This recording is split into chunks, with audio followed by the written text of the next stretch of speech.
Welcome to Michael and Games, and welcome to another vlog. For today's video, I'm not going to be doing a gameplay because, let's take a look over here. We got this. As you can see, my 1080 Ti for the Win 3 is not there. It should be right there. It's actually getting looped up with QuantumCoat. I'm doing the fans on it, and I'm going to be doing a video possibly on that, just to see what the difference is. I got my 980 plugged in here, and I actually had this thing lubed up, like 2 years ago when I got it. And the fans at max speed go up to 4,400 RPMs or so. It's freaking fast.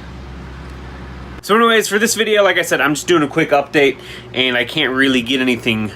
I mean, I guess if I wanted to plug that in, but I don't want to mess with that. Have a great day, guys. See you next time. Stay tuned for tomorrow's video.